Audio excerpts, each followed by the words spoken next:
Okay, as you can see, it's October 4th, 1998, and Graham and Pop are over here at our house, and we're just going to visit with them for a minute, talk to them a little bit. Okay, take it from there. Yeah, it's just running right now. I think you should sit right here. I think this is the best. Oh. I'm teasing. Okay. It's running, you feel. Oh, good. Yeah, we just wanted you to come over and just visit with us for a minute and maybe tell us, Pop, maybe you can tell us a little bit about yourself, where you were born, and a little bit about your life up until the time that you and Graham met. And then, Graham, maybe you can tell us a little bit about your life before you two met. And then, I know it's all written there in the book, but we thought it might be fun to have a video also.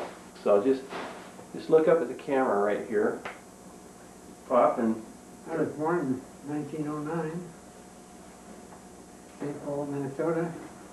I don't know what street it was, I forgot that. Marion. Huh? Marion. Marion, yeah. That was near Rice Street. We lived there for a long time, if I can remember that. And as I grew up, later on we moved on a farm.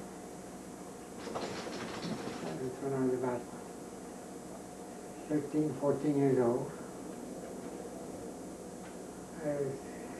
Schoolhouse was about a mile away, and I had to walk a mile every morning to school and home.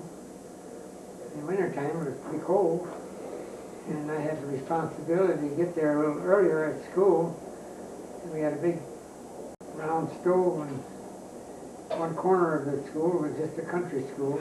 Only about 6 or 7 of us in that school. And I had to build a fire so the schoolhouse was warm when the teacher got there and everybody. And that was my job most of the time. One time, I and another farmer, some of the farmer boys there that I got running around with, we decided we wanted off that day. We didn't know how to get out of school. So, I don't know who thought it up, but I threw some onions on top of the school. We had a big furnace in one corner of the schoolhouse. It was all 8 grades in one schoolhouse, just one room, you know. There was 8 grades in there, from the first to the 8th. And when we got there, I had to start the fire rise. So I thought, well, we got to get off this day. That was the summer, not quite summer. It was getting warm, but it was still cool.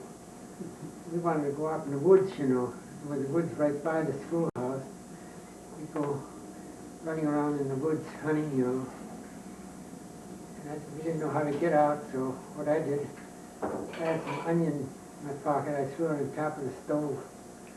When the stove started heating up, it was a round, big, open stove, you know, and kind of a furnace around it, you know, steel around it. I threw this onion up on top of the stove, and that started smoking and burning. That stunk. They had to open every window and every door in that schoolhouse. We got off that afternoon or that day.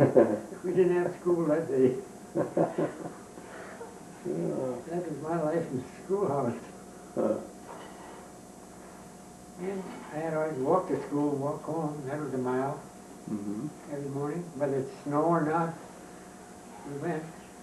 We didn't have no cars or anything like that.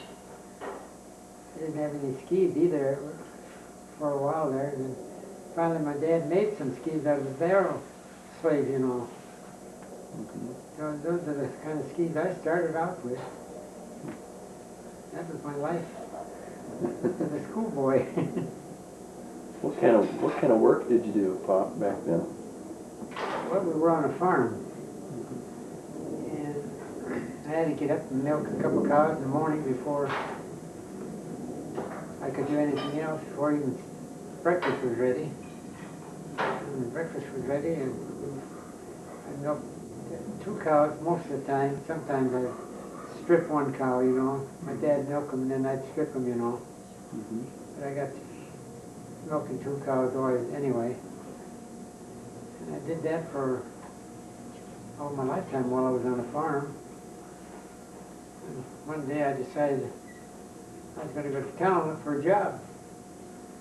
My dad said, well, if you leave, you're going to have to leave for good. I said, that's good, fine. And I packed up my suitcase and off I went. He didn't want me to go, you know. I found me a place to stay, looked for a job, and found a job right the next day. And I held that job for a long time until my dad finally asked me to come back home again, you know, to help on the farm. At that time, the man I worked for got quite acquainted, you know. So he used to come out to the farm sometimes.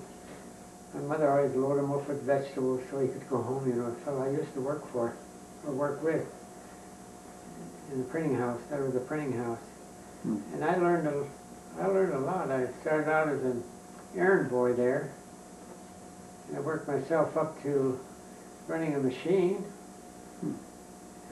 Just a little machine where you fed the papers into it, you know. After that, I learned how to run a big rotary machine where big rolls of paper go in, you know, and then come out the other end folded and everything. I learned how to run that machine. That machine was as long as from here out the street almost, where the paper started in, where it ended up folded up out the other end, you know. I learned how to run those. I worked there for a good number of years until my dad coaxed me to go home again and work on the farm. You know, he needed help on the farm. So I quit a good job there, but I didn't last long on the farm because I didn't like it. I hated farm work. So I left farm again. My dad was mad at me because I left. I found work again. In those days, it wasn't too hard to find a job, but it wasn't paying much. First job I got was $1 a day.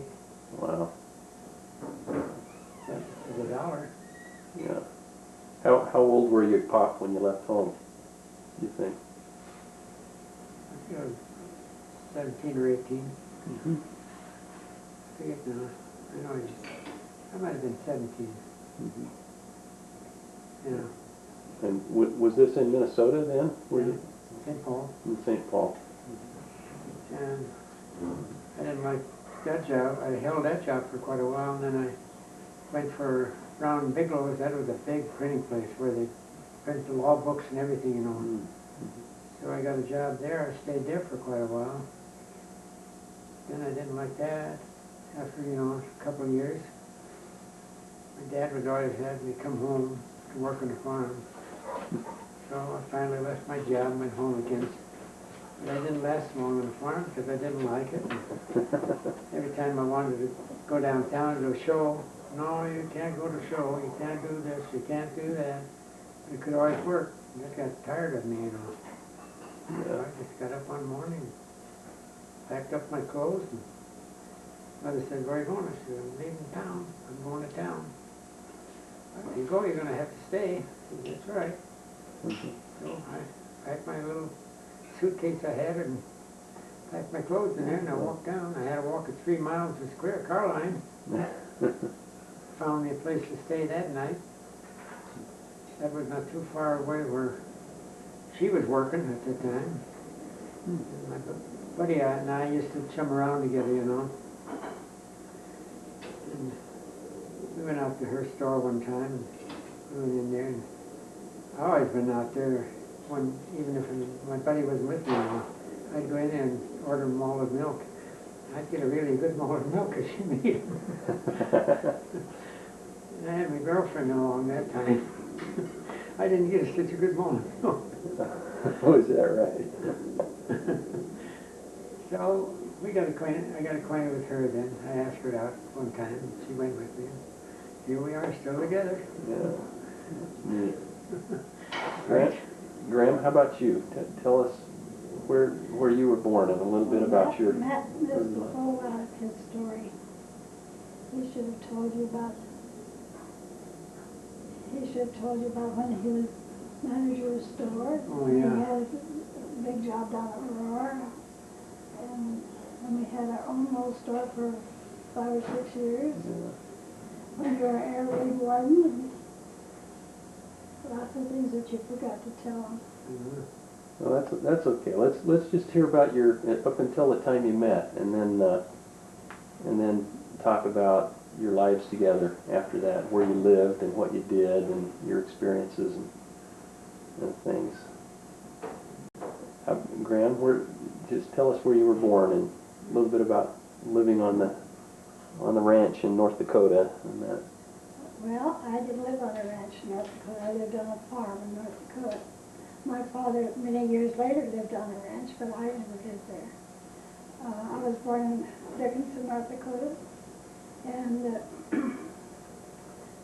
my father and mother were farmers. We had a home. Our home was a small, what we called a shack. It was probably about 15 by 25, and it might have been by 30. I don't know. Things seem different as you grow older. What seemed like a big house then is a very small house now, and so forth. But anyhow, we lived in this shack, and it was a neat place to live. As I remember back, my father loved animals, and he loved all kinds of things. I can see where our children get this inclination from, because he was so kind to every kind of an animal. And when in the spring we had pigs, little pigs, and baby calves, and all sorts of things, and if they were not really strong, he'd bring them into the house if there was a bad storm, even into this little tiny house that we had. But it was, as I remember, it was a wonderful home. Our wheat fields came right up to the house, and I had a dog. My dog's name was Tax, and he was a bird dog. And our children would have loved that dog. He was a wonderful dog. Even though the wheat fields came right up to the house, and I was allowed outdoors to play, I was very small at that time, but I would run and hide from my mother, and she'd call the dog, and I would follow the dog home. Oh, boy. I was always where I could be found, as long as the dog was with me. I loved that dog. I had no sisters or brothers. I was an only child, so I was more than 6 years old. I remember many wonderful things about this small shack. When I was 6 years old, my father had built a big house. And so we had, at that point, moved into our big house. But in the meantime, World War I had come along, and I remember that very well. I remember going to see soldiers off. We went to see Mathew off not long ago when he was going to National Guard boot camp. But when I was a little girl, I might have been 3 or 4 years old, but I remember very clearly. And we went to, we had to go about 40 miles away from where our home was, because that was where they all were supposed to meet. And I remember seeing these young men in their funny brown boots and their funny brown suits and their little round hats. And we stood there, all the children stood there, you know, and we played, waited for the train to come, and after a while you could hear the rails singing, and we knew the train was coming, and we were all excited. And anyhow, that platoon of young men went off to World War I. And I remember that very well. We had what we called our victory gardens, and I planted victory garden. Oh, I should say that the neighborhood young man was one of the men that went. And our neighbors, we and our neighbors had all gone to see him off. His name was Pete David, and he was really great. I thought he was so great. He was always so nice to me. I was just a little tyke, 3 or 4 years old, and when he got ready to get on the train, I just thought I couldn't stand it. He was just my hero, and he tossed me up in the air and asked me to wait for him, marry him when he got back, and I thought that's exactly what I was going to do. But I planted victory garden, and I remember when that war was over, we had hand-crank telephones, and it was a neighborhood line, and it would, when the telephone would ring, everybody would rush in and see what the neighbors were doing. And at any rate, why this time, the phone rang long, just rang and rang and rang and rang. One long ring meant emergency, and everybody would surely go to the phone.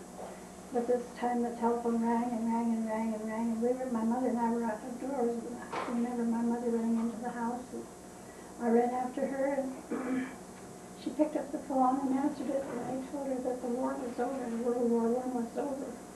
So she burst out crying. I was just a little kid, you know, and I was excited. I didn't know what it was all about. So she ran out of the house. She just dropped the telephone cord and ran out of the house. My father was working in the field about half a mile away, and she ran through the yard and through the barnyard and up the hill. I went back to where my father was working. I ran behind her as fast as I could go. She was crying and laughing, and I didn't know what was the matter. I didn't understand. I was too little. And we got there. My father saw us coming, so he was doing field work with the team. The horses' names were Maud and Snoozer. And old Snoozer was a good old horse. She was an old horse then. But anyhow, he unhitched the team, and we went to the house. And my father put me on the horse because that way we could go faster. And we went to the house, and he put the horses in the barn, and we took our car. At this time, we had a newer car. The first car that we had was Maxwell. It was a Maxwell Roadster. And no, I guess we still had the Maxwell Roadster, or maybe we had the new car by that time, but part of the war we had the Maxwell Roadster because you put the gas in, the gas place was on the hood area or in the back?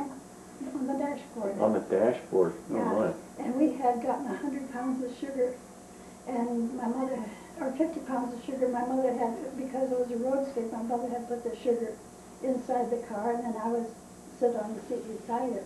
So we stopped and got gas, and Grover Jopp was we stopped at Grover Jopp. He was the owner of this filling station. He was talking to my mother about the war and stuff. He ran the gasoline over onto the 50 pounds of sugar. Oh. And it had been very, very, very expensive, and when you live on a farm in North Dakota, you never have very much money.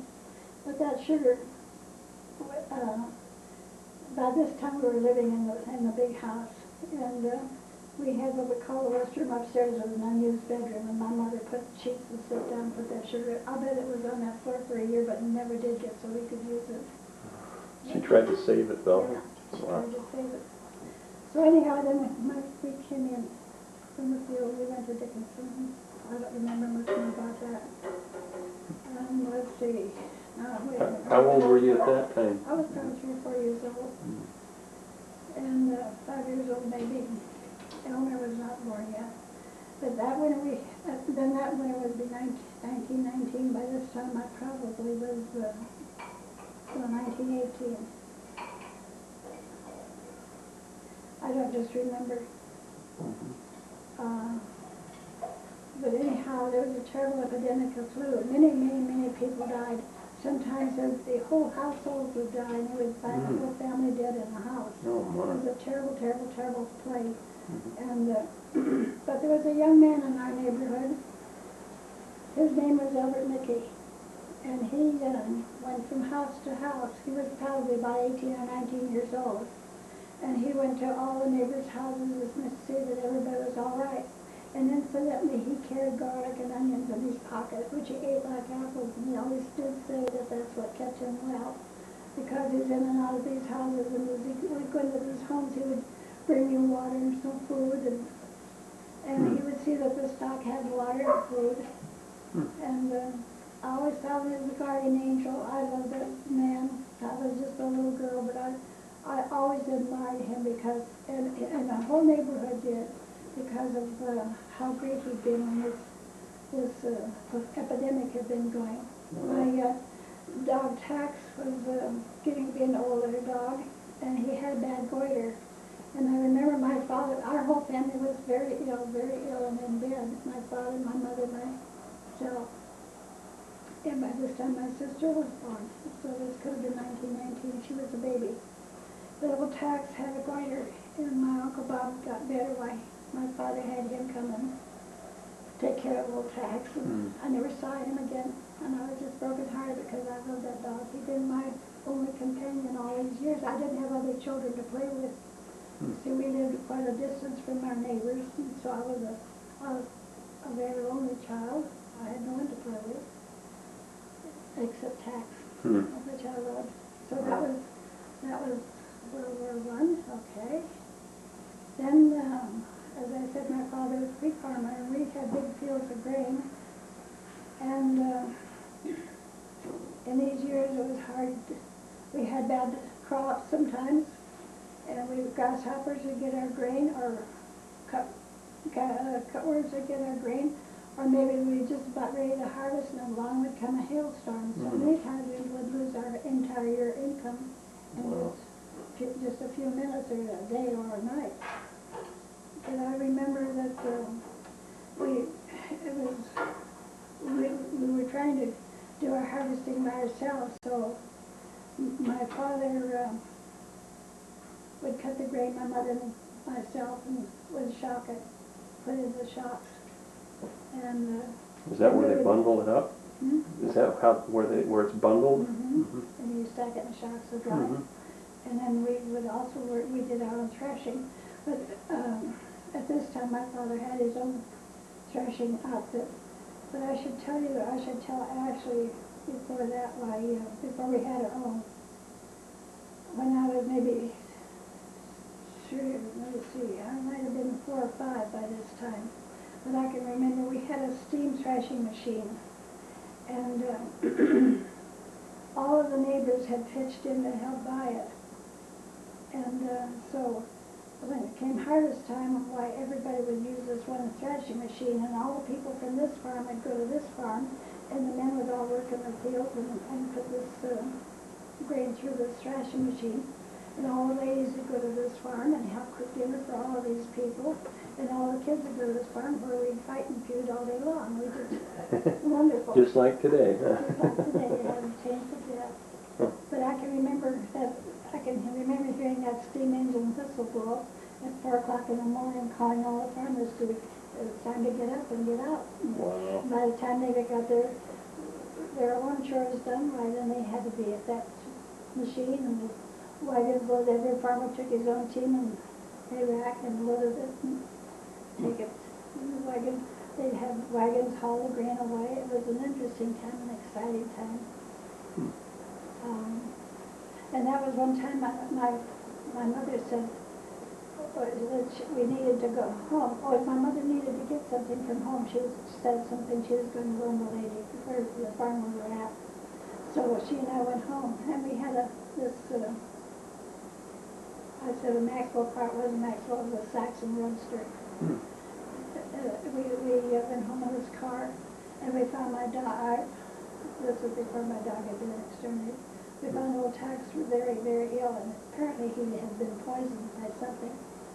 So my father was at this neighbor's house, and so I can remember my mother put me in the car. She'd say, hang on tight, and we raced. She drove 25 miles an hour all the way to this other home. And people talked for weeks after about Lehner Maye driving that car 25 miles an hour. But anyhow, we drove really fast. That was really fast in those days. And my father was able to save the dog. Wow. So the dog was okay. My Papa's talking about going to school. First year I went to school. There's so many things I need to tell you about. Many times, because I was an only child, I would go to stay with my grandmother. Sometimes I would spend all winter at my grandmother's house. What was that? And that was Grandmother? 100 miles away. Was that Grandmother Truax? Yes, that was Grandmother Truax. Okay. And because I had she had adopted a little girl, and so Lucille was 6 years older than I. And so my Aunt Verna was the teacher, and I went to school there, but I didn't formally go to school till I was 8 years old, and I entered school for the first time, and I was in the 4th grade. They put me in the 4th grade, which was pretty good. So you bypassed kindergarten, 1st, 2nd, and 3rd. Yeah. Wow. And then I had to stay away from home. school was too far for me to get to from my home. So I stayed with my aunt and my Uncle Bob. And, but that was very hard to do. My mother furnished them with chicken and eggs and milk and stuff, and paid for my room and board, and I had to help with the housework. And I think that this might be the iron that we use in here in your cupboard. I used to have to help my aunt Ethel do the ironing from my room and board, and take care of their kids and help with the work around, which was okay. I was used to doing that at home. It was okay. So then the next year, when I was in 5th grade, my mother decided that this had been too difficult for me to be away from home. I really wanted to be home. So my mother had been a school teacher before she was married, and so she signed a contract to teach school in Dunn County. That was 9 miles from my home. So every morning we got up, we drove a horse 9 miles to school. And then we drove the poor old horse 9 miles home. We drove a buggy. We rode in a buggy. Wow. And then when it was winter time, it was really cold. Well, we stayed overnight, and we stayed a week at a time in the school. My father would take us there on Sunday night, and he would come for us again on Friday night. Other than that, we stayed at the school. And I went to that school till I was through the 8th grade. Wonder how your great-grandkids would like to live at school. Now, Probably not. Huh? Still the Papa's talking about. And, but you know, we got the best education. We had the best education. When I stopped to realize what we were taught, how well we were taught, I wish it could have come on down the years. Yeah. When I was through with the 8th grade, then I went to Versipi, to high school. Versipi was the first rural high school in the whole state of North Dakota. And we were the first graduating class. There were 4 of us. Oh my. 4 of us were the graduates. And we graduated from there, and What year was that, Graham? 1930. 1930. Wow. But in the meantime, I had been going to college during the summer, and then as I got a chance to, I could only take certain classes. So even though I worked in the fields with my father, I still could get to school for a couple of classes, or the classes that I needed. My family had all been school teachers, and so I was supposed to be a school teacher too. I couldn't stand the thought. Absolutely could not stand the thought. So I had to sign a contract to teach school, and it was a fine school. It was a good school, probably one of the best paying in the whole county. But I had good grades, and I was highly recommended, and I was able to get this contract. But the closer it got to be time for school to start, the more determined I was that I couldn't teach school. So I managed to get hold of some money, and I went to St. Paul. I called up my friend who didn't have a school as yet, and I took her out to that school board, and I told them that I was not going to keep my contract. I had signed it, but I couldn't keep it. But I had brought a substitute, and she got to school, and she loved it, and I went to St. Paul. That's the mistake she made, because that's where I met her. My boy, I used to chum around with her, you know. We'd always chum around together, and we happened to go into the drugstore, and I said, that's the girl I'm going to take out someday. So we went, I didn't live too far from there at that time. I never wanted some. I just went across the street and went to the drugstore, and that's where she was. And talked to her for a while, you know. Pretty soon I asked her if she wanted to go out. She went out not all the time, but this time she went out with me, you know. I got my boyfriend also, Omer, and he got his girlfriend. He always borrowed his dad's car. I didn't have one. And the only way he could get his dad's car, you know, is his dad couldn't drive. So he'd go to work in the morning, he'd go take his dad down to work, you know, and he'd have to take that car back and put it in the garage. The garageman was told not to give that car to his son when he come in, unless he had a regular ticket, you know, from his dad. So he got a regular ticket one time, and I was working in the printing place at that time already. And he showed me, he said, that's the only way I can get that car out of that garage at night. He said, well, I can print you up some of those tickets. I said, so I printed up a bunch of those tickets and we kept those, you know. When his dad, or when he went home, he went over and parked that car in the garage, and his dad was home then. He went home, and when he come over to my place, he wanted to go out. I picked up the little tickets like that, you know, and handed them to the guy. He thought it was from his dad, you know. He's got the ticket from his dad to get the car in the garage, because his dad couldn't drive. And so he got that car out whenever we wanted to go anywhere, you know. And one winter, he got that car out, and he went and got the car for his dad. And in the snow, you know, we hit the curb too hard that night and bent the wheel, you know, and he had disc wheels on it, you know. Oh. His dad, he looked back and said, we got to take this car in. There's, looks like we got a broken wheel. And he looked in the snow, and it looked like the car was going like this, the wheel, you know, it was bent. It was disc wheels. So he wanted to know how that happened. He said, it must have happened in the garage, but it happened when we hit the curb, you know. On the curb, so the garageman got blamed for it happening there. So nothing was said about that. And that's how we always got a car. His dad would never let him use the car after he once got home, you know. So that's how I printed out those tickets, you know.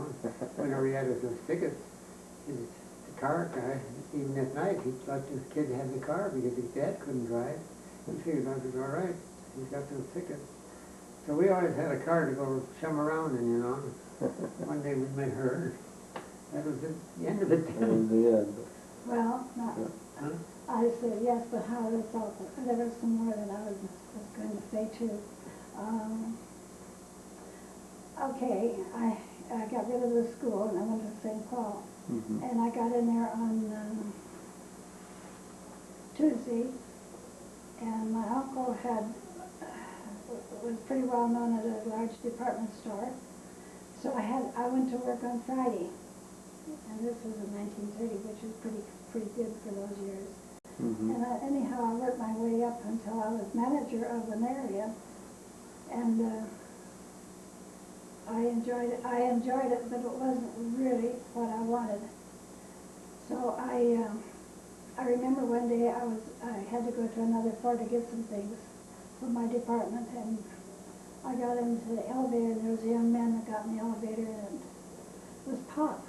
Oh. But I guess he thought I would be pretty fresh if I spoke to him, so I didn't say anything to him. But I thought to myself, that's the man I'm going to marry someday. Oh, is that right? So about a year later, then you see, by this time I was working in the drugstore, and he used to come in where I was working.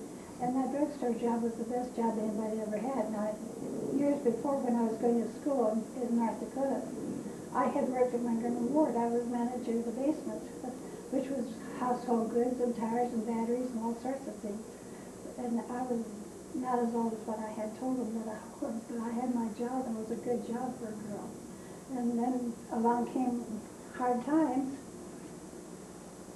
and so they had to lay off a lot of people. In fact, they ended up closing the basement, but in the meantime, why, they allowed me to sell on commission. Well, I knew all the farmers and everybody all around, so anybody need tires or batteries or anything else, well, I could sell them and get commission. I was making pretty good money on commission, but that didn't last, because then they had to close down the basement. So that background had helped me get into this job in the store. Mm-hmm. Well, I decided when I went into the drugstore. It was near where I was living. I was living in my uncle and aunt. And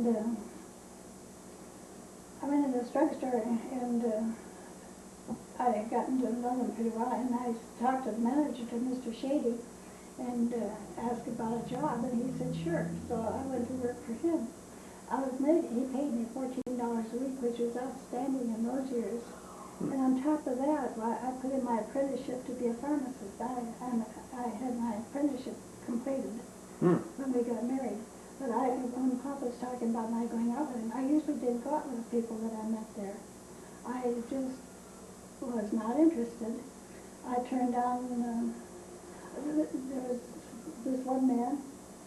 I would go home with. He was a neighbor guy, and I knew him pretty well. But I turned down lots of dates because I didn't go out with people from the drugstore. I didn't go out with anybody that I didn't know something about. And one of these people was Norman Rockwell.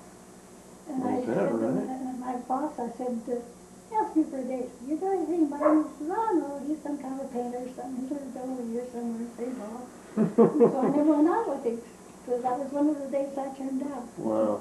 But we did make wonderful malts, wonderful chocolate sodas. We were known everywhere for our chocolate sodas and our malted milks. And I did all the buying for the drugstore. I helped put up the prescriptions. I did all sorts of things. I did a lot of things. I had wonderful background. And Mr. Shady had told me, he said, you've got your 2 years in as an apprentice. He said, I'll pay for you to go to college and you can work here before or after school hours to become a pharmacist. But in the meantime, I had met Pop, and that took care of that. Changed your plans. Changed my plans. So how long after the two of you met each other there in the drugstore then? How long until you got married? A year. 1 year. So talk a little bit about when you first got married and your early married life and what you did and some of those experiences. Well, when we got married, I was working in working in a printing place then? I think so. Yeah, I think I was. Till they went bankrupt. Huh? Till they went bankrupt. Yeah, I was working there, and I And worked about- myself up to a pretty good job there because I started out as an errand boy there, and I worked some of the presses, you know, and they had a press that was A linotype. linotype almost from here out to the street long, you know. Mm-hmm. Big rolls of paper go in this end of it. When it gets out of it, it'll be all folded up and into law books, you know. Hmm. I learned a lot about that printing place, and I enjoyed it there. I quit there, and I went to work in They a, went bankrupt. huh? They went bankrupt. This was in the beginning of the Oh, yeah. Great Depression years. Yeah. Mm-hmm. They went bankrupt, so I had to get me another job. And I got me a job in the grocery store then. And he went bankrupt. And he, Johnson's. yeah, he didn't last long. And finally I went to another grocery store, Shock's Grocery. That was a pretty good sized store though, you know. But they didn't pay much, $1 a day. Mm-hmm. But even that was good money in those days, you know. I worked for that for a long time. Then I went out to Brown and Bigelow's and I got me a job out there again. That's where they printed law books, you know. Mm-hmm. And I stayed there for quite a while until my dad coaxed me to go home, work on No. We were married by this time. when I worked in the law books. Honey, we were talking about after we were married. Oh. Yeah, I'm going backwards there. Yeah, when we were married. We both had rough times during our marriage. We made it though. We didn't have a lot of money, but we always enjoyed ourselves. Mm-hmm. One of the hard things about it all was that I had my job, and it was a job that I loved. I loved working there, I loved the people.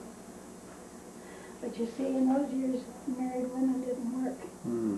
There were no jobs for married women, Mm-hmm. so I got laid off. Mm-hmm. No, this was during the Depression years. Yes. Yeah. Boy, even then it was hard for me to get a job, you know. Mm-hmm. You had to, I walked the streets quite often. I remember one time we were down to our last quarter. We had our rent paid for the rest of the month, but we were down to our last quarter. I think we had a little for bread and we had some few groceries in the house. So, yeah, we were really getting pretty discouraged because we've been, both of us, just hunting for work. And we didn't have a car, you walked. And so anyhow, this day, we were down to our quarter, and we were really despondent, and so Pop came home, he said, you know, I wish we could go to a show. He said, there's the best show down at the Garrick Theater. It was Slim Somerville, and something, I don't remember the name of the show, but I remember that Slim Somerville was in it. And it cost 10 cents a piece to get into the show. So we took this last quarter. Quarter wasn't going to go anywhere anyhow. So we took our last quarter, we walked down. It was over a mile. We walked down. A good mile. And went to the show. And then we had to go back. Well, going down was downhill a lot of the way. But going back was all uphill. So we got about halfway. And this show was so fun. It was the funnest show I've ever seen in my whole life. And we laughed and we giggled and we just thoroughly enjoyed the show.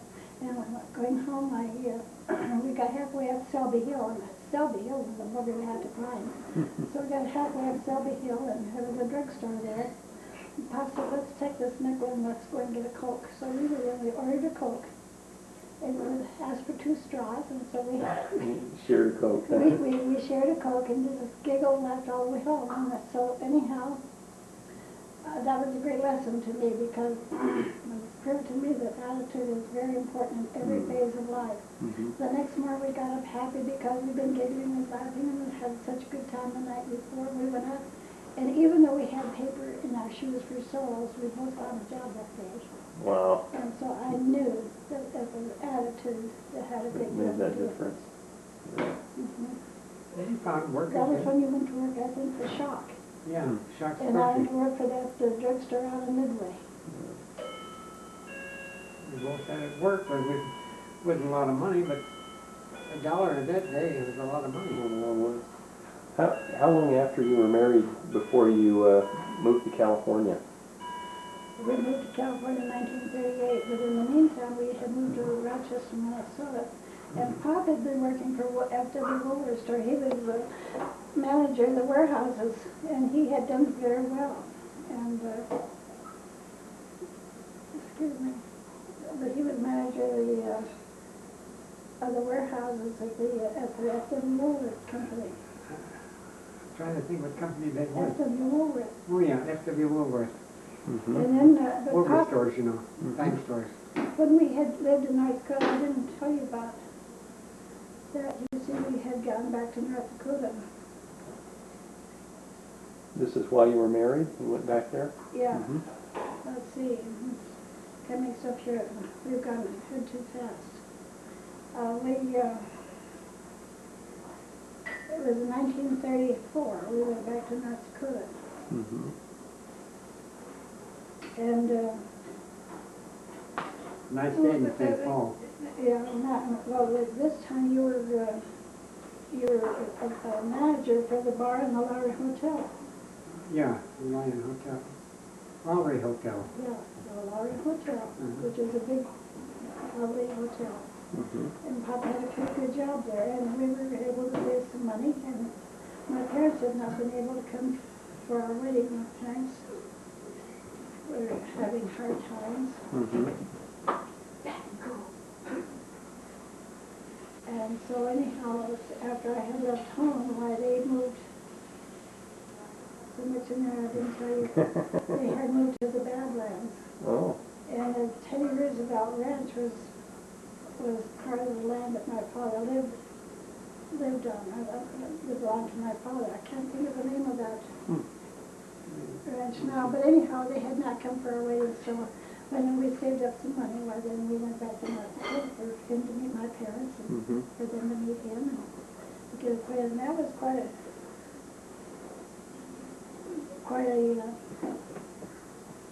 exciting time. Matt had never been used to going out with cattle. He talked about a farm, but then that was what it was a farm, but this was ranch. It was a cattle, and we had horses that had been tamed from wild horses, brought in from Montana and tamed. And he learned to drive them, he learned to ride horseback. As a matter of fact, when we went to my folks' home, when we got there, the only way we could get to their house was to swim the Missouri River on horseback. Oh my. Which was a new thing for him. New But adventure. anyhow, while we were there, he learned to do lots of things. He learned to drive his team. My father had a lot of land compared to his father's farm, which was a whole new setup for him. But And everything was going well, and my dad said, I want you to stay here. He said, how about if you go back to St. Paul and come back here and stay with us and help him on the ranch. Mm-hmm. And so Pop thought, well, that was something he would like to do. So he went back to St. Paul and he quit his job and came back to North Dakota. But my father was cardiac. Mm. He had a bad heart. And so one morning he got up and he said, my leg hurts awful. And he had a blood clot in his leg. And he could not have surgery, so he died with gangrene in 3 days. Mm. So then we went to Dickinson, and he worked in a grocery store there, and that's where he got his grocery store, some more grocery store background. We lived there, and I had a rooming house. I had 12 college boys. We roomed and boarded. Mm. Oh boy. That was a job. Mm-hmm. So we did all right, and so then we all decided to go to St. Paul. My mother, my sister, and all of us went to St. Paul. We never had a lot of money, but we always had a job. Sometimes it didn't pay much, but until I found more work, we got by. And here we are today. Yeah. So when you went back to St. Paul then with your family then, how long did you stay there before you went to California? Well, at that time, we went back to St. Paul in 1934. Mm-hmm. And then we stayed there till about 1936, and then to Rochester. Oh, yeah, Rochester. You were assistant manager, you waited in Rochester for a long time, and then you went back to St. Paul where you were manager of the FW Woolworth warehouses. Woolworth. Yeah. Yeah. And here we lived in Minneapolis.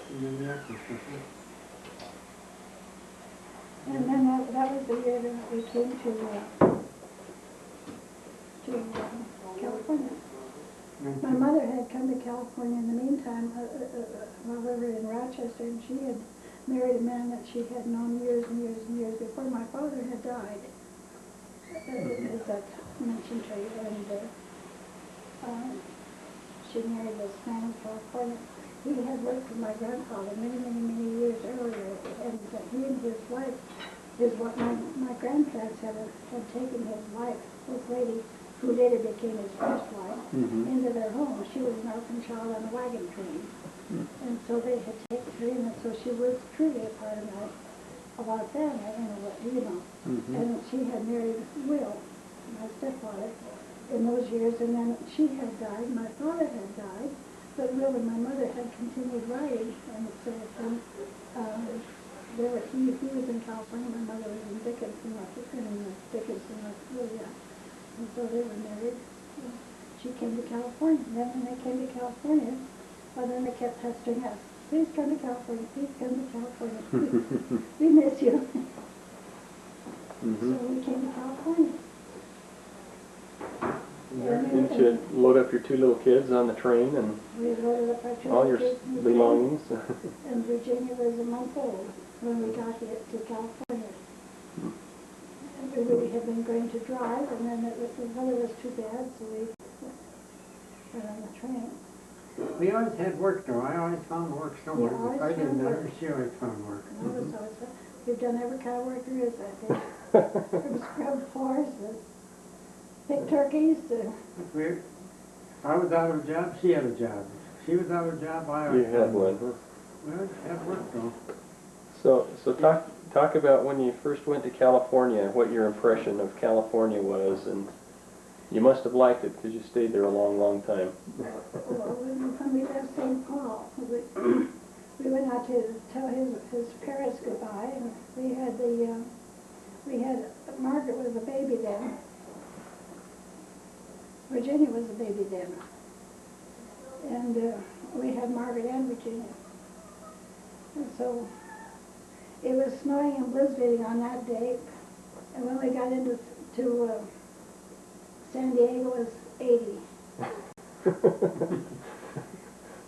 Oh yeah, it was pleasant. Suddenly you fell in love with California. Immediately fell in love with California. And my stepfather's mother went up in Mesa Grande, and that's has since become historical site. We had my brother, that time we shoveled our way home out of the snow. That was my brother's car. No, that was our car. That was our car already. We had a car and we wanted to go out on the farm, you know. Tell your parents goodbye. Huh? Tell your mother goodbye. Yeah, tell them mother that we're leaving, you know, for California.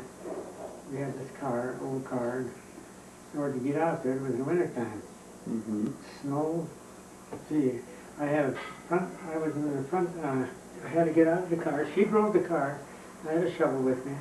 I'd shovel maybe 2 feet here, 2 feet there, and we'd be moving. That's how deep the snow was, you know. Mm. And I had to shovel my way for a long ways there, for maybe a block or two, before I got out of the area, you know, where there's snow piles right. And I shoveled one side, and then we'd go sheep drive maybe about 2-3 feet, and then I'd shovel some more, sheep drive 2-3 feet. We got through the snow, right? We got out on their farm, and we stayed there, I think that night, didn't we? Probably.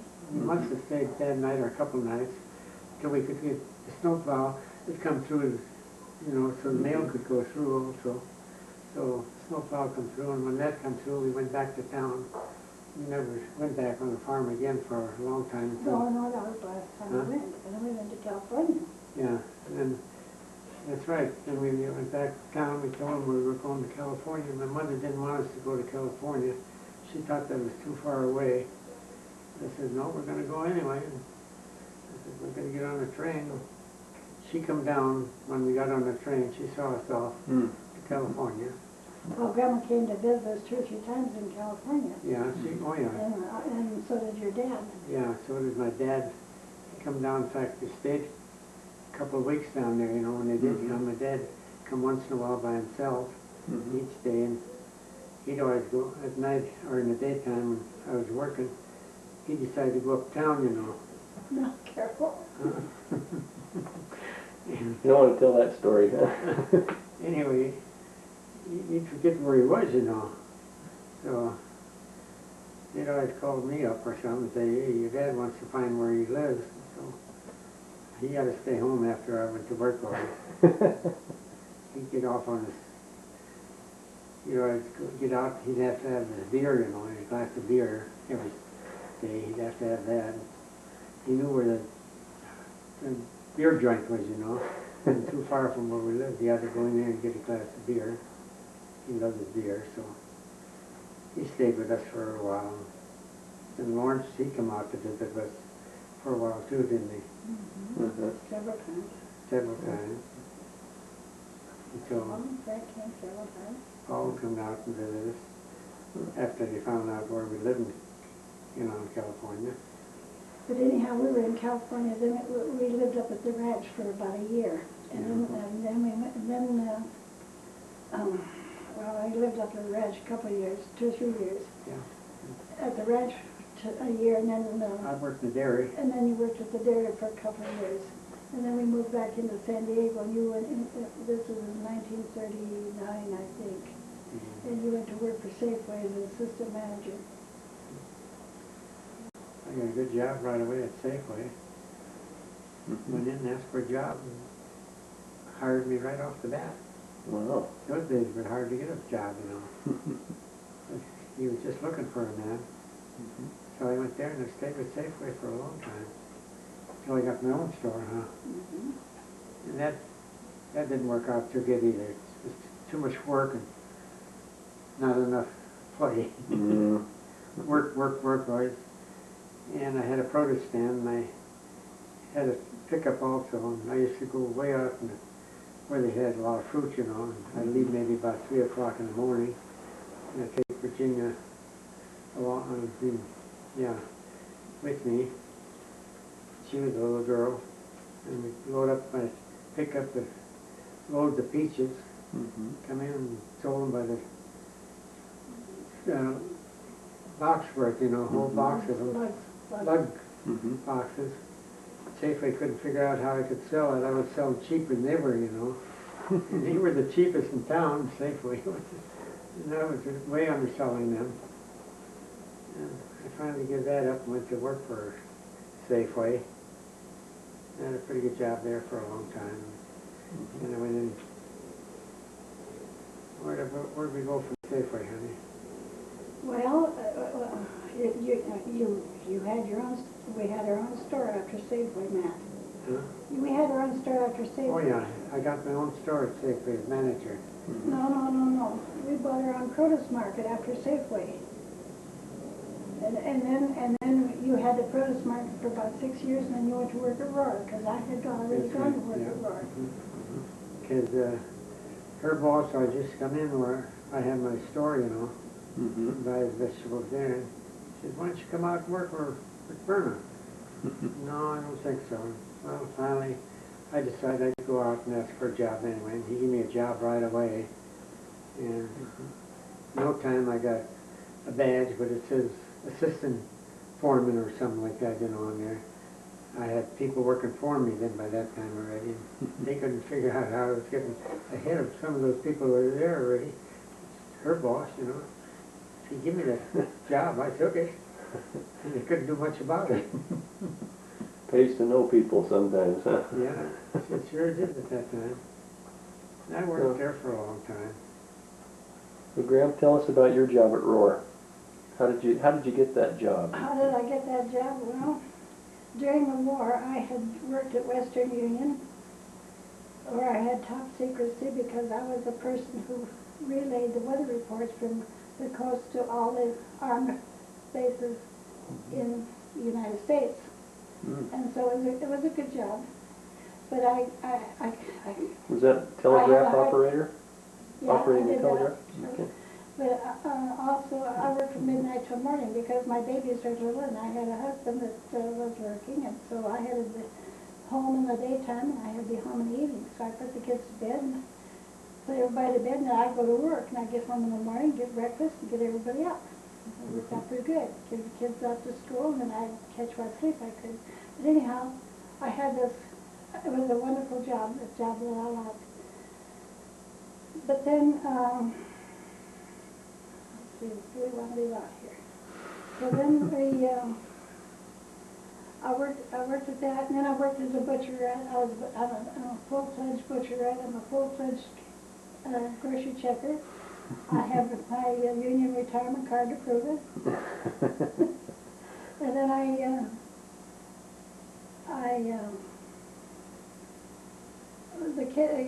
it was about this time of the year, it was in October, and the girls were in junior high and high school, and they wanted the TV, and they wanted by this time it's 1948, and they wanted the TV, and Margaret wanted a cashmere sweater, and they wanted this, they wanted that, because they were at an age when these things were particular. We still had the store, and there wasn't that much money in the store.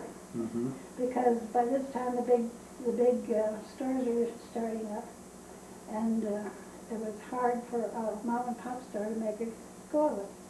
You make a living, but you didn't have a lot of extra money. So I thought, well, I'm going to get a job till after Christmas. So I went down to the employment office, and when I was standing in line, the man ahead of me, they told him, they said, well, now you go out to Roar because they're hiring today, and maybe you can get something out there with the unemployment line, or the employment office with the employment line. So I turned around and I had the truck, and I thought, well, okay, if he's going to go to Roar, I'm going to beat him there. If they're hiring, I'm going to be the first in line. So I hiked that out to Roar, and there was this long line of people, probably a block long, and waiting to be interviewed, and I thought, oh my goodness, this is terrible. So I saw this man coming up the walkway, and he said, well, come back Thursday. It's going to be too late. We can't interview you today. It's getting too late, and Martin LaGrange will be available, and he needs to interview you. So come back Thursday. Martin LaGrange will be here. I heard the name Martin LaGrange, so I thought, well, no, I'm not going to wait till Thursday. So I scooted out of the line, and I scooted down to the guardhouse, and I said, I need to see Martin LaGrange for a minute, please. And you know, this guard let me in, told me where Martin LaGrange's office was, and I went in, and I got a job immediately, and I started work the next day. Now, I had worked at Roar before, and when I worked at Roar before, I had been Rosie Riveter? Rosie the Riveter, yes. As a matter of fact, I have a lead lady on this group because we were giving wings. And yes, and I had worked there, and I had enjoyed it. But you see, we had moved too far away to get back and forth to Roar. We had moved bought our home in Pacific Beach by this time. It was too far for me to travel back and forth to Roar with small children at home and all the things that I needed to do. And my family had to come first. And that was when I went to work for the Western Union. But anyhow, at this time, this now was 1948. And so I started to work, and I went to work, and they asked if I wanted to work days. They had office jobs open at days, and I said no. I said, I want a job of any kind, but I have to work at night, because that way Pop could be home with the he kids. could keep the store running in the daytime. I would be home with the children, and he would come home at night and be with them, and I would go to work. And so one night they told me, okay, I could work in the processing department. That's the lowest job that there is in an aircraft factory. All you do is wipe parts. You dry parts. They run them through the washes and one thing another, and you dry the parts. That's all you do. It doesn't take even a half an ounce of intelligence. But, you know, I thought, well, now I can make this into an interesting job. So I would get the parts, and I'd look at the number, and I noticed there was a right and a left. So I asked my foreman about it. I said, how about this? What kind of material is this made out of? Where does it go in the airplane? And I showed an interest in my job, and I did a good job, and I was pretty good at it. So one night, when they had a special job for women to do, and I don't remember exactly what all it involved, but it was supposed to last for a week. It was a job that we were to report at this station for the next week. So, okay, so we went, and I thought, well, now this is a lot of stuff. You know, this can be done faster than they're doing it. So I organized these women. They were a bunch of good women. I organized these women into a group, you know, and we competed one with the other. And by 11 o'clock that night, we had the whole job done. It was supposed to take a week. So in the meantime, because we were doing such an outstanding job, the night superintendent was standing in the background watching us. And so on the next couple of days, my foreman back, then I was sent back to my regular job, and my foreman in processing came up, and he said, can you type? I said, sure, I can type. Because when I was in high school, my teacher had a small portable typewriter, and they lived in the basement of, they had an apartment in the basement of the schoolhouse. This was when I was in high school.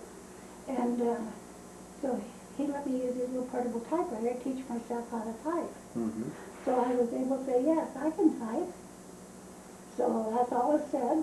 And a couple of days later, this guy came down and he says, can you spell? I said, sure, I can spell. I can outspell anybody in this place, including Lescue. And Lescue was the superintendent. So the word got back to Lescue, and so then a couple of days later, Henry came down and he said, would you like to go out and work in Lescue's office for a couple of days? I said, okay. So I went up to the superintendent's office, and I worked there for about 3 years, I guess, something like that. I was in charge of that whole plant at night when all of my boss was head of supervision over the whole plant. When he had to go to accompany me, I was in charge of that plant. I knew where to get it if I had a problem. Or he would call in to make sure there were no problems. So it was okay. But it was a good job, and a job I loved, and I was able to do things. In fact, I still have some letters from some people that I did extra work for. It was a good job. And then one night he came to me and he said, would you like to work days? He said, your girls are getting pretty good. They're in high school by this time. He says, your girls are more grown up. And he said, I know that you'd probably like to be home in the evening with your husband. I said, you bet I would, but I said, I would never ask for a transfer. I said, because you've been good to me. I said, you let me learn a lot of things. So it turned out that Don Starr, the equivalent of my night supervisor, was a day supervisor, and his secretary was going to quit. So Starr let me transfer into his office, and I got to work daytime. I worked for that man for 8 years. And that was a wonderful job. Again, I got to do a lot of things, a lot of things that I got credit for. I remember, I told you about the young man who was coming up the line, you know, to tell people that they could come in a few days. Well, he turned out then to be the vice president. Of course, I didn't know that when I fell on the young guys would tell me where that one comes out, you know, and ran into the guy. By the way, I was the only person that guard ever let in without a pass. Oh my. I can remember when one time when somebody died in there, and I had to get a pass to get the body out. Ugh. But he let me in to see Martin LaGrange. You see, the Lord was having a hand Somebody in it. was helping you out there. So how long did you work at Roar, Graham? How many years were you there? 25 years. And Pop, you were there 17 years. Anyhow, when Don died, then one day, when he had a stroke and died, and this man that I had thought so little of was the vice president. He came to tell me himself that my boss had died. He said, I want you just to hear this from anybody. And by this time, my boss was over 2,500 people, and we had 176 foremen under him. Wow. And I signed their time cards, and I kept track of these. I think at that time I had probably 6 or 7 girls working for me in various foremen's offices. But Mr. Hobel came in and told me that Don had died that morning. He didn't want me to hear from somebody else. So I didn't know what was going to happen. Here is the superintendent of the whole plant had died that morning. And it was a Monday morning, and I had all these foreman's cards. I had everything to do. I didn't even know whose name to sign. I couldn't sign Don's. Don was already dead. So I bent my ear to the grapevine a little bit, you know, and I heard that probably Herb Emerson was going to be the next superintendent would replace Don. So what I did, when I got these cards and stuff, you know, I signed Emerson's name to every one of them. Then I heard, it got to be about 10 o'clock in the morning, and I heard he was in an office somewhere, and I had a meeting that Don was supposed to go to that superintendent must attend. So I went to, I heard he was in a meeting over in Tooling office somewhere, so I went over there, and I knocked on the door, and I went in, and I said, and I had not met him before, and I said, Mr. Emerson, and he said, yes. I said, there is a meeting that I think you should attend. I said, Mr. Starwood should have attended it, but I said, I think it's something that you will be interested in attending. So he said, fine. He said, by the way, he said, how are things going this morning? I said, good. I just signed your name 176 times. He said, that's a good girl. And so that's how I got my lab job. And that was a wonderful thing. We met lots of wonderful people. We had a direct line into the White House. I talked to Jimmy Doolittle many times. I went shopping for the Premier of Australia. I did lots of things in that job. They were wonderful, fun things. Great career. It was. And then he died. He died up in Colorado on a hunting trip. And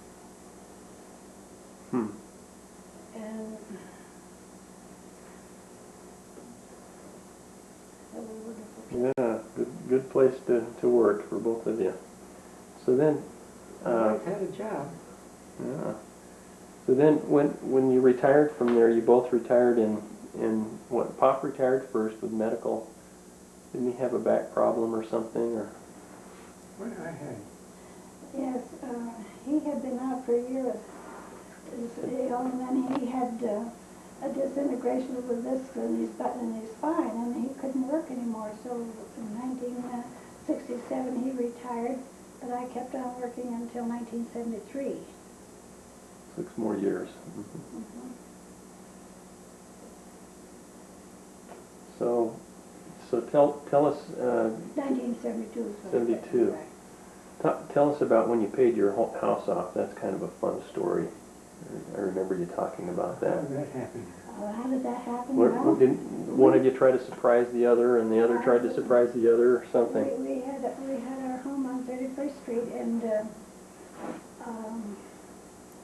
I had worked at Roar by this time for a long time. And I went over to my friend who was the head of the credit union, and I said, our 25th wedding anniversary is coming up, and I said, I'd like to know how much we still have on the house, and she told me, and I said, well, I said, okay. I said, I want to pay that off. And so she said, okay, but I said, I don't need to tell Matt. Matt knew her also. I said, don't tell him. Don't tell him that I paid it off because I want it for a surprise. So, okay, so she ran it through for me, and that was where we had our house payments, was that credit union. So then Matt, he got to thinking about it, and so he went over to see Ginger, and she said, oh, you can't do that. He said, well, I want to pay it off. And she said, you can't do that. And he said, well, I sure can. He said, I want to pay that off. I want it for a surprise for my wife. She said, well, I'm just real sorry, Matt, but you can't do it. And she, of course, it was already paid off, but she had sworn to me she wouldn't tell him. So she kept that a secret. So then we went out for anniversary dinner, and I handed him the note Deed. paid for him, the deed, yeah. And he said, I was trying to do that. I was going to pay it off. You were going to pay it off too. Talk about after, I don't know exactly when you began investigating the church, but talk a little bit about that, how that all happened. How that all happened? Well, you see, all these years, all these many years, when we've been traveling and going here and going there, we always, usually, not always, but usually we came through Salt Lake, either going or coming. From California to back east. Each time we were in Salt Lake, we went to the visitor center because we thought it was a beautiful place to go, and it was nice to come up here and stay overnight. So, and we would go to this, see this, or to see that, or to the tabernacle or whatever, and they would want us to sign a card. Yes, we'd sign a card for the missionaries to come, but they never came. 13 years went by, and no missionaries had ever shown up. So, anyhow, Virginia and Larry were married, and Larry was really nice when he asked, when he told us, after he asked Virginia to marry him, he came to Papa and I, and he said that he wanted us to know that they wanted to get married, and would we approve of it? And we said yes, but there was one thing that had to be done. You see, they had to keep Heavenly Father in their home, because Virginia had been brought up Catholic, and she was a very good Catholic. She went to all of her meetings, she went to the youth meetings, and she was very involved in church in every way. So anyhow, no missionaries had ever shown up, although we had asked. We used to, when we would, the kids would invite us to come to their church, and we'd go to their church, and we'd hear them talk, and we'd see the kids do things. And this was after Papa's home, and I was the only one working, and I came home from work one night, and we had a window seat in our bedroom where I usually kept a big family Bible. Well, this time I found this Bible in the window seat in the living room. I said, you've been reading the Bible? And Pop says, yes, but I don't understand it. And I said, well, maybe we ought to go to some classes, because I've been trying to think of things that he could do. He was pretty badly crippled up. He was walking with 2 canes, and he needed something to keep his mind busy. So I said, maybe I can find a place we can go to a meeting now and then. Maybe we can get to understand it better. So I called up, and I called up our church up at St. Patrick's, and they said yes, they had meetings on Tuesday nights, and yes, we could come. And so we went over there, and it was way over our heads. We didn't understand one word of what they were talking about. It was very deep philosophy, theology that we did not understand. So when we came home, we were really disappointed. So I kind of asked around, asking if there was another place that had church meetings, Bible study. So somebody said, yes, if you go out by San Diego State, there's I can't think of the name like of the it. institute? An institute there, yes. So I said, okay. So I called up out there, and they told me, yes, that they had institute on Tuesdays and Thursday evenings. so I said, okay. So I went home, I told Pop, and so on Tuesday evening came, and we got into the car, and I raced out there. He wasn't driving then. We went out to the Institute, and we went in, and it was very interesting. We enjoyed it. We could understand what they're talking about. And the teacher's name was Glenn Roylance. Mm. And as far as I'm concerned, he was an angel unawares. He was a wonderful person. So anyhow, we went for several weeks, and we thoroughly enjoyed it. And we asked him questions end on end. And so then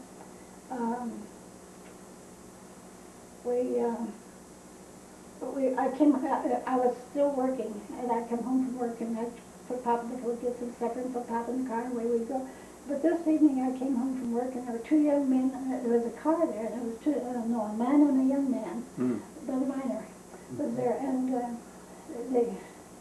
they had asked Pop if the missionaries would come around and visit us. Well, Pop didn't really know what to say, but I drove up just then. He said, "Here's my wife, let's talk to her."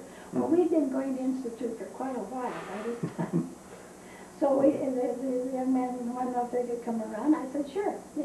So we made the appointment, and then I came, and they came, in the meantime, the first semester was over with at Institute. So we went up to Brother Rollins. We said, we're not members of the church, but may we come again for next session, for the next session. He said, he reared back and he said, well, you look just like Mormons to me. So we thought, well, that was really nice of him. And so anyhow, when this young man asked if they could come around, I said, of course. So they came, and I'm sure we must have been a missionary's dream come true, because The golden prospects, huh? yeah, because we were Golden very, investigators.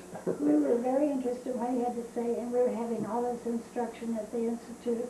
And so after a couple of weeks, they asked about, Thanksgiving is coming up.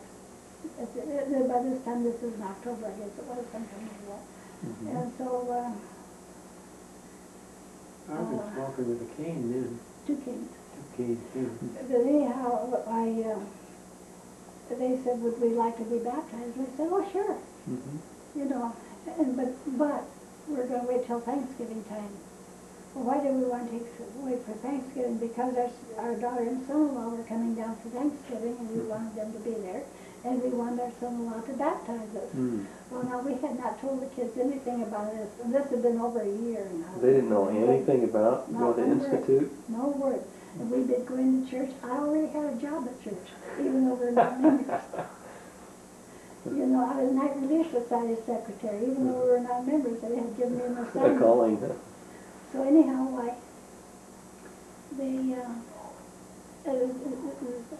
they said, well, okay. So we called up Larry in Virginia, and we said, we were talking, and we said, we each had a phone, you know, like we do here. And Larry in Virginia was there, on their 2 phones.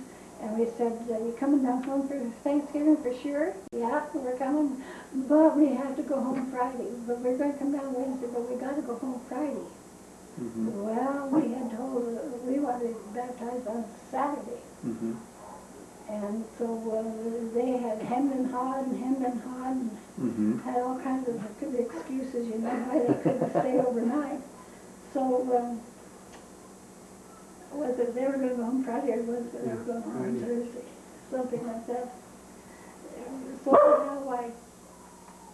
now and finally Larry said, well, he said, was there a reason why we ought to be there? Why you want us to be there? And we said, yes, we want you to baptize us. Complete, total silence. And Larry said, I'll be there if I have to come on my hands and knees. So they were there, and that's how it came about that Larry baptized us. And a miracle happened that night. Pop had been having trouble getting around with 2 canes. And so Larry had asked for one of the elders to go into the font with him, because we didn't know whether Pop would be able to get out. But Pop walked out with 1 cane, and he walked with 1 cane after that.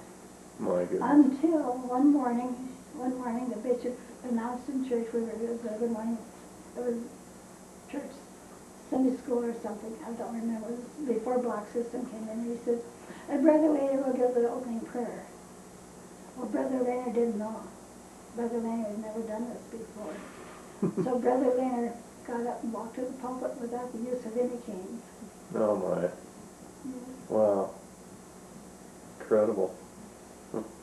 Made it, don't Yeah. You surely did. the Lord was with us. Talk about you had lots of church experience. Talk about your mission a little bit. That's when I first met you. You were getting ready to leave on a mission. Oh, It yeah. was Well, we had. in 1980, wasn't it? Yeah. Mm-hmm. But, can I tell you about Yeah. the first time we went to the temple? Yeah, that'd be great. Okay, so a year later, and the next summer, this was in the fall of the year, so the next summer we were all out at the beach having watermelon, and the bishop was there, and we had, of course, we'd been baptized, and so I forgot, he was a clerk of some kind, and, Was that the time you were the state clerk? no, this is the beginning. Oh, okay. And I was doing something, I don't remember what my calling was, but we decided, and Bishop said, when are you going to go to the temple? And Pop said, anytime. He said, why don't you stop by the office tonight and I'll give you a recommend. And we said, oh no, we don't want to do that because we've been out here at the beach all day. We want to go home and come into the bishop's office clean and in proper clothing. Mm-hmm. So, okay, so we made an appointment and we went into the bishop's office. He filled out our temple recommends and President Davis was there and he signed our temple recommends and nobody asked us how long we'd been members of the church or anything else. And so we decided, okay, we would go to the temple on the following Saturday. And so our board was notified and everybody came to LA. Now, it's not an easy thing to do to get from San Diego to LA. Mm-hmm. To get to the temple. But everybody came, and there we all were, and we went down to get our papers signed and everything we had to do at the temple. We got to the last person. She says, where's your letter? And Matt said, what letter? She said, you're supposed to have a letter from the first presidency. Matt says, they get to go to the temple? She said, well, sure. She said, you haven't been members for a year yet, so you have to have a special letter. So, our bishop was there, Mm-hmm. and we could get President Davis on the line, but we had to have Brother Tanner or Brother, who were they? Brother Tanner and Romney? Romney, yeah, and And President Kimball, maybe? no, Smith, Oh, Joseph Fielding Smith. yeah. And couldn't find him. Mhm. Couldn't find him. Oh, So man. we didn't get to go to the temple that day. They had to turn around and And all go our back? friends had to go back. So instead of going home, we went to the Anheuser-Busch Park. Went to Bush Park. Yeah. So when we went back, and we got home, and people were very kind to us, you know, the people that didn't know the story. And they would say, did you enjoy your day at the temple? We'd say, oh, we didn't go to the temple, we went to the brewery. Wouldn't let us in the temple, so we went to the brewery, huh? They wouldn't let us in the temple. So yeah, that was what happened. Why? Like that. That's a funny story. Hadn't been there a year yet. Oh, and then you asked me to tell you about what? About your mission.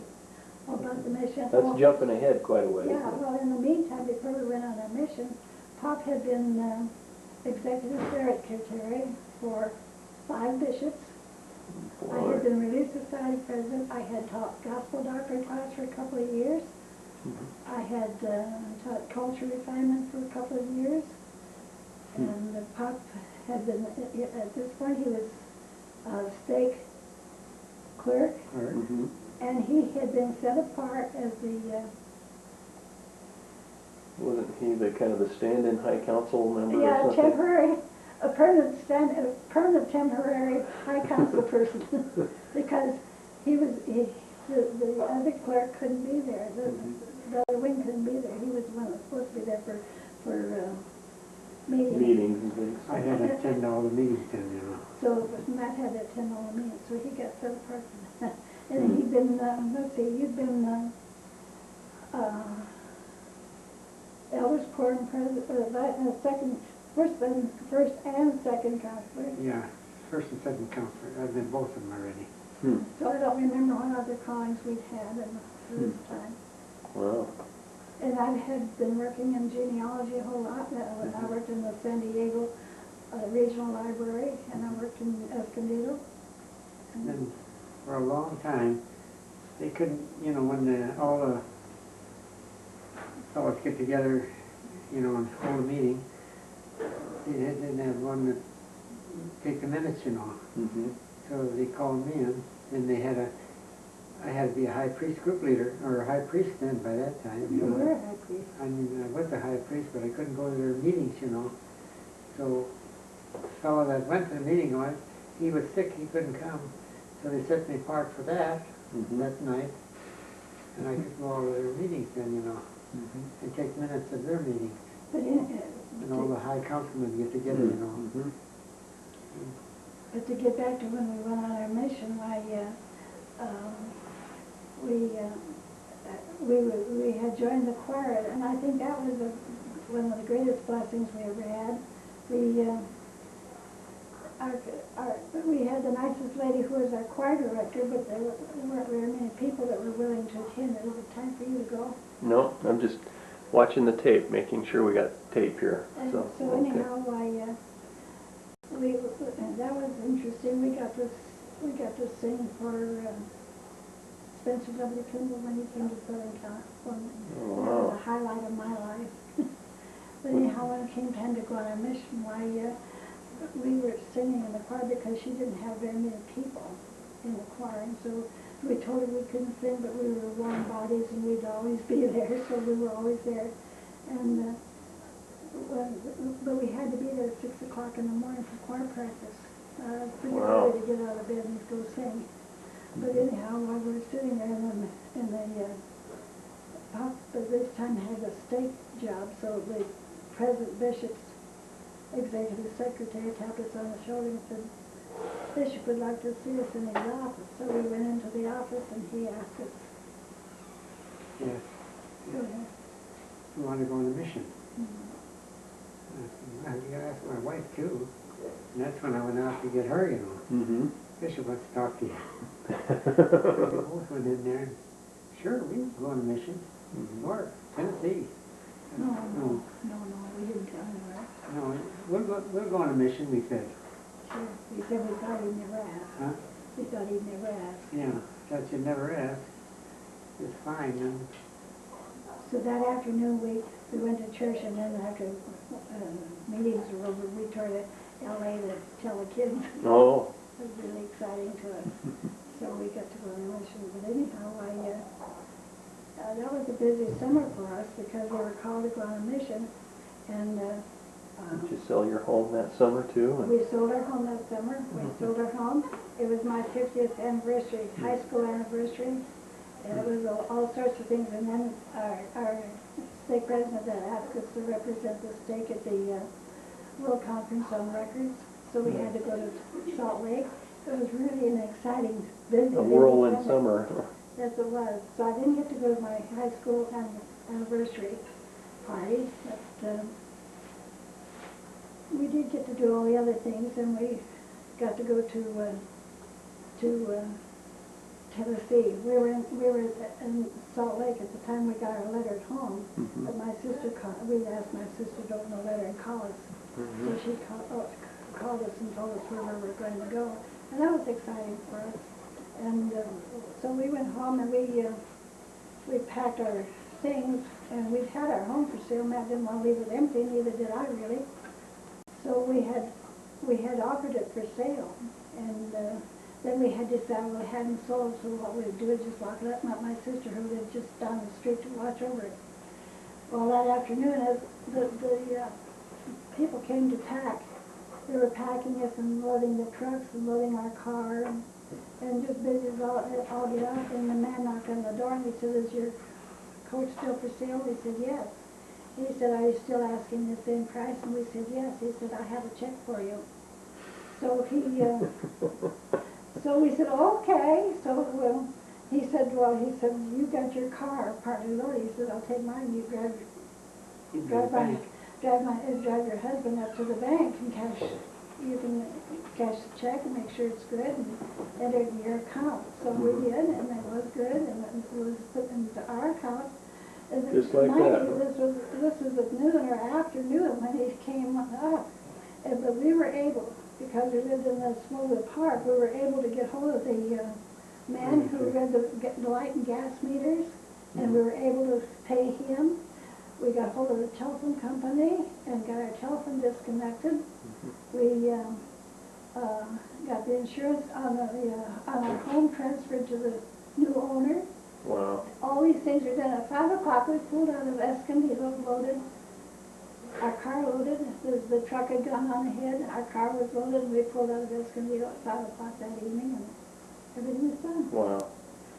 But we really got down. We had asked the Lord. We said, Heavenly Father, you know how much we want to go on this mission, and we don't want anything else on our minds. We want our minds just for the mission. And that's what happened. Everything happened just like that. You just never, Yeah. just never know. The Lord takes care of you, doesn't he? Surely does. Surely does. Sure did that day. If he'd never made it, it would have been for him. So then we got to Salt Lake on our mission, and we were here 2 weeks. And Brother Christiansen, who was the president of the MCC, called us into his office and said, by the way, Brother Lehner, how old are you? And I said, well, I was 70 last March. And Brother Christiansen said, you know, there's a rule against people over 70 going on missions. And Well, he is said, that right? our car is down here in the lot, packed for a year. He said, well, maybe you could go. He said, we're just not supposed to let people go. And he said, we planned on it, and we're ready to go, and we're anxious to go, and we want to go. We need to go. And so we just used every sales point thing we could think of on him. And so finally he said, tell you what, he said, you go on down to Tennessee. He said, maybe you can stay for 6 months. He said, you see what Brother Pullman decides. So we went to Tennessee, and we went to see President Pullman. He said, you're not supposed to go to mission after 70. I said, but we're here, and we're ready to go, and our car is packed, we're loaded for a year. And that's what we came to do. He said, okay. He drew a little map. He showed us where to go, down in Tennessee. And we knew we were supposed to be there. Yeah. We knew without the shadow of a doubt that's where That's we where were you needed supposed to to be. be. And when we come home, they didn't have anybody to take our place. So we stayed another week, didn't we? Till we got somebody. But anyhow, in the meantime, our granddaughter had been married. And on the day that our granddaughter was married to this nice young man that we all loved, why, that was the day we got our first commitment for baptism. Is that right? Wow. That's neat. So while we were brokenhearted, we couldn't get that special wedding. It turned out to be a very special day for us. Yeah. So a great experience to be a missionary. And Oh, my yes. Oh, my yes. And they told us, they said, when you go home, tell older people to come on a mission. And I have tried to tell older people to go on a mission. It is such a special time in your life. We went on a proselyting mission. I used to think, oh, it'd be so fun to go to one of these nice old homes, restored homes in Nauvoo, and give out chocolate chip cookies, you know, all the young people. But this was really 1,000 times better. You go knock on strange doors, meet strange people, and just introduce the we were known as gospel. the preacher and his wife. Even though we told them 1,000 times we were not the preacher and his wife, we were the missionaries. They all over. And when there was a problem, they'd say, call the preacher and his wife. Even though we went to many Baptist funerals, they would call the preacher and his wife. We got into an area also, and he said, no, you can't go there unless I go with you. This is a rough area. They didn't want missionaries there. But the people in Tennessee were dear, dear people. I love them all. I know that's where we're supposed to go. You In made the shadow some of a doubt. good, strong friendships there. And Yes. We had a good mission down there, though. yeah. We enjoyed it. Good example you've set. We've got just a couple of minutes of tape left here. Why don't you, in the final minutes, just talk to your grandkids, great grandkids. What advice would you have for your posterity? Remember who you are. You are a child of God. Remember who you are. And when I say child of God, there's a lady who wrote that song was in Pop's district. Dad was district leader at the Wow. MTC, and she was in her district. Remember who you are. There have been wonderful people behind you. When I look back, I realize what good people we both came from. Mm-hmm. We were taught to love the Lord. We didn't belong to this church, but we were taught to love the Lord from infancy. Our parents loved the Lord, and we had this great advantage over many, many people. And I would hope that somehow we might pass this along to our children, to our great-grandchildren, and to their great-grandchildren. This is a wonderful country we live in, and opportunities are endless. Mm-hmm. But you got to remember who you are. How about you, Pop? What bit of advice would you give your great-grandchildren and your posterity? Well, You've lived a long, good life and had many, many experiences. And we've had a lot of experience that I can tell them. And I have told them, between my wife and I, we talk to our children all the time. If we did something, we let them know. I always told them, be honest about the things that you do, because we believe in the Lord, and if we do the right thing, the Lord will take care of the rest of us. And I said, we've never had any trouble. We've always gotten through our bad times. We've had a lot of bad times, but we've always gotten through. We stuck together. We loved one another, and I guess that's what brought us through where we are today. That's about all I can say. well, you're both great examples, wonderful examples. But we have the best bunch of young people ever saw it. We are young people that I'm very proud of, every single one. Yeah. Every single one. We had our bad times, but then we worked them out together. If it wasn't for the two of us working together, we'd have never made it. Pretty good team. So we stuck together and we fought them. We won. Yeah, you have. Well, thanks, Grandma Pop, for sharing all these experiences. I know there are many, many more, but we appreciate you sharing part of your life on this tape. Thank you for inviting us. Okay.